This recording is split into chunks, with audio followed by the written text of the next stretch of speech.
अमेरिकी राष्ट्रपति Donald Trump हर गुजरते दिन के साथ भारत की तौहीन कर रहे हैं, मगर साहब यहां हमारे हुक्मरानों का मुंह खुलने का नाम नहीं ले रहा।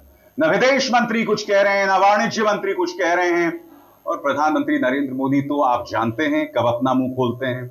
जी हां, किन मुद्दों पर अपना मुंह खोलते हैं। खबर क्या मैं आपको बताता हूं।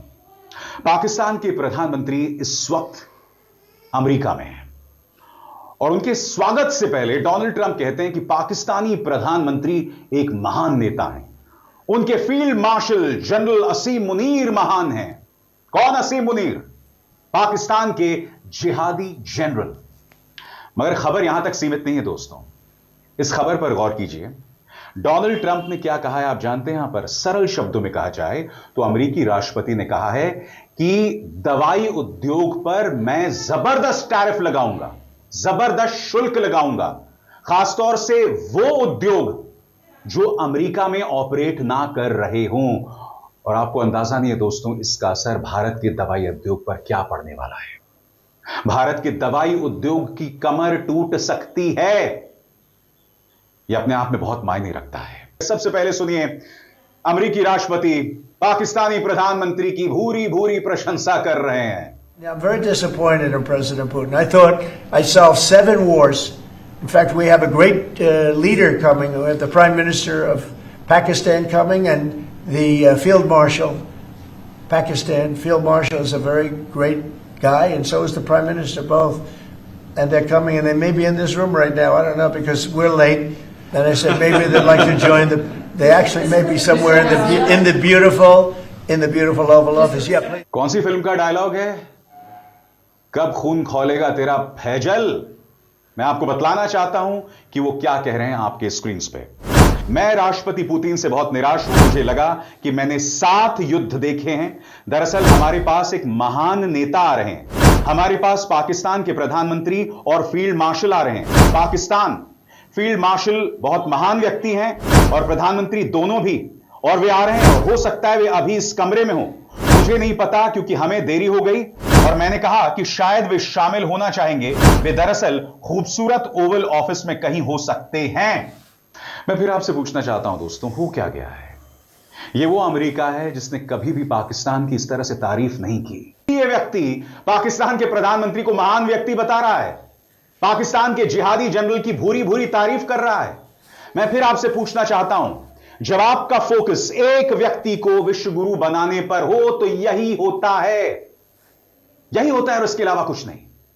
और सबसे बड़ी बात, आपको इस खबर पर गौर करना पड़ेगा और यह कहीं ना कहीं भारत के दवाई उद्योग की कमर तोड़ देगा। खबर आपके स्क्रीन पर, Trump will slab tariffs on imported drugs, trucks and house hold furnishing.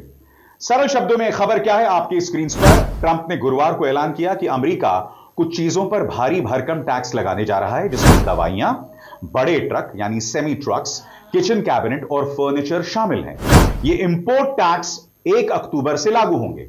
इस नए टैक्स का असर हेल्थ केयर से लेकर हाउसिंग और लॉजिस्टिक्स तक कई सेक्टरों पर महसूस किया जाएगा। टैक्स की दरें 25% से 100% तक हैं, जिसमें सबसे ज्यादा टैक्स किसी भी ब्रांडेड या पेटेंटेड दवा पर लगाया जाएगा अगर वो अमेरिका में इंपोर्ट होती हैं। राष्ट्रपति ने यह भी कहा कि अब अमेरिका में आने वाले किचन कैबिनेट, बाथरूम वैनिटीज और उनसे जुड़े प्रोडक्ट्स पर 50% टैरिफ लगेगा। वहीं बाहर से आने वाले अपहोल्स्टर्स फर्नीचर पर 30%, विदेशी सेमी ट्रक्स पर 25% टैक्स लगाया जाएगा। विदेशी दवाओं पर, अब गौर कीजिएगा दोस्तों, भारत के लिए यह मायने रख रहा है। विदेशी दवाओं पर टैक्स की संभावनाओं से दवाओं की कीमत बढ़ने और जरूरी दवाओं की कमी का डर पैदा हो गया है। लेकिन ट्रंप के गुरुवार के ऐलान से यह संकेत मिला कि कई मशहूर और ज्यादातर बिकने वाली दवाइयां शायद इस टैक्स से बाहर रखी जाएंगी। इससे इनका असर कुछ हद तक कम हो सकता है। मगर इसमें दो राय नहीं है कि भारत पर इसका त्वरित और दूरगामी परिणाम होने वाला है। इन दोनों खबरों को देखिए। यह वो ट्रंप है जो पाकिस्तान के साथ कोयला को लेकर समझौता करना चाहते हैं। वो पाकिस्तान जिसके साथ किसी मुद्दे पर समझौता नहीं हो सकता है। मैं फिर समझना चाहता हूं कि भारत की बात रखने में क्या गलती कर रहे हैं हमारे विदेश मंत्री। और ऐसा क्यों हो रहा है? क्योंकि दुनिया देख रही है कि एक तरफ हमने पहलगाम हमला, पहला दिन हमला, हमने सीधा पाकिस्तान पर दोष मढ़ दिया। वाजिब है, हमें अपनी सरकार पर विश्वास है। मगर फिर आप एशिया कप में पाकिस्तान के साथ तीसरी बार खेलने जा रहे हैं। 2 मैचेस हो गए, दोनों हार चुके। अब फाइनल में पाकिस्तान के साथ मुकाबला है। दुनिया ये सब देख रहा है। सवाल पूछा जा रहा है कि भाई तुम्हारी रीढ़ कहां गई? यह सवाल पूछा जा रहा है। और अब मैं आपको बतलाने वाला हूं दोस्तों, ये जो फार्मास्यूटिकल्स उद्योग यानी दवाई उद्योग पर टैरिफ लगाया गया है, 100% टैरिफ, इसका असर क्या पड़ने वाला है? सरल शब्दों में आपके सामने। ट्रंप के फैसले का असर भारतीय फार्मा इंडस्ट्री पर काफी बड़ा माना जा रहा है, खासकर उन कंपनियों पर जो अमेरिका में ब्रांडेड और पेटेंटेड दवाइयां एक्सपोर्ट करती हैं। तुरंत असर। ट्रंप के 100% टैरिफ के ऐलान के बाद भारतीय फार्मा शेयर गिर गए। निफ्टी फार्मा इंडेक्स 2.5% से ज्यादा टूटा और सन फार्मा, सिप्ला जैसी कंपनियों के शेयर 3 से 5% तक गिरे। बाजार में घबराहट इस वजह से भी है कि आगे जाकर ट्रंप और सेक्टर्स पर भी टैक्स बढ़ा सकते हैं, जिससे मुनाफे पर सीधा असर पड़ेगा। किस पर सबसे ज्यादा असर?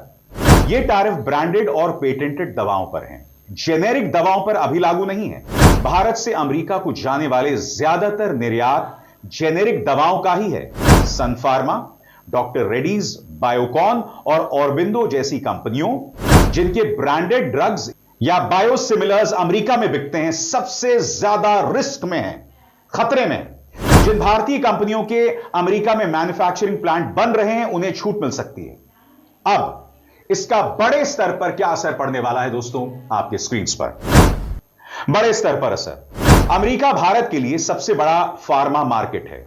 कुल एक्सपोर्ट का 1/3 करीब $10 अरब सालाना यहीं से जाता है।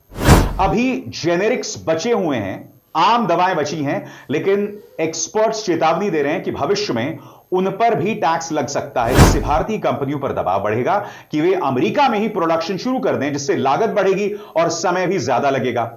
सवाल यह दोस्तों कि अब आगे की क्या रणनीति है? क्योंकि देखिए, मैंने बताया जो आम दवाइयां हैं, जेनेरिक दवाइयां हैं, उस पर अभी असर नहीं है, यह मैंने स्पष्ट किया। मगर ये ट्रंप है दोस्तों, कुछ भी कर सकते हैं।